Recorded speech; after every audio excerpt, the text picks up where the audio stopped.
Mesdames et messieurs, bonjour et bienvenue sur Une minute dans le monde. Démarrons par l'Israël.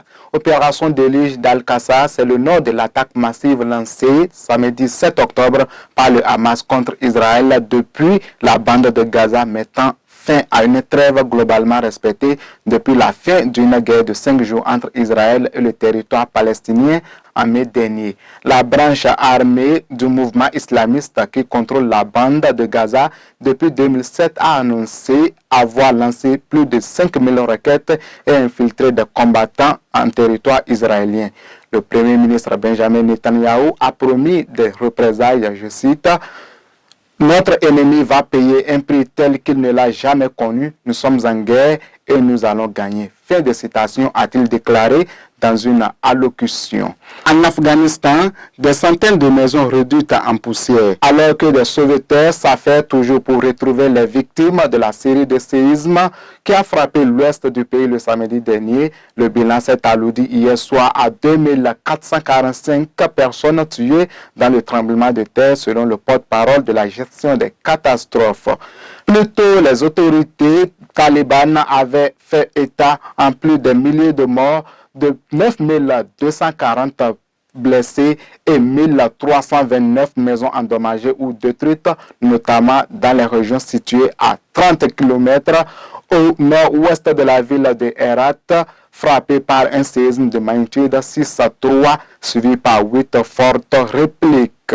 Des élections sanctions pour le chancelier allemand, les trois partis de la coalition de centre-gauche d'Olaf Scholz ont accusé une sévère défaite hier dimanche lors des élections dans deux grandes régions d'Allemagne, bastionne des conservateurs qui montrent aussi une poussée de l'extrême droite selon les sondages à la sortie des urnes.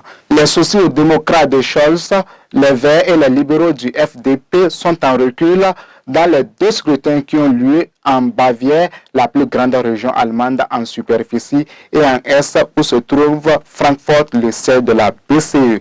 Selon ces sondages, les conservateurs remportent comme attendu les deux élections et le parti d'extrême droite Alternative pour l'Allemagne AfD pourrait prendre la seconde place. Pour finir, à 2 ans de la présidentielle ivoirienne, Alassane Ouattara prépare le terrain. Vendredi 6 octobre dernier, le président ivoirien a démis de ses fonctions son premier ministre Patrick Achi, en poste depuis 2021 sans fournir de raison à cette décision. Il a annoncé la formation prochaine d'un nouveau gouvernement.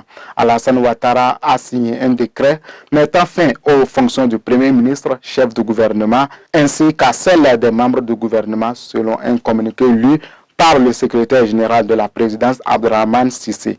Patrick Achi et ses ministres sont chargés d'expédier les affaires courantes jusqu'à la désignation de leurs remplaçants. Ce sera tout pour aujourd'hui. Merci de nous avoir suivis et bon début de semaine à vous.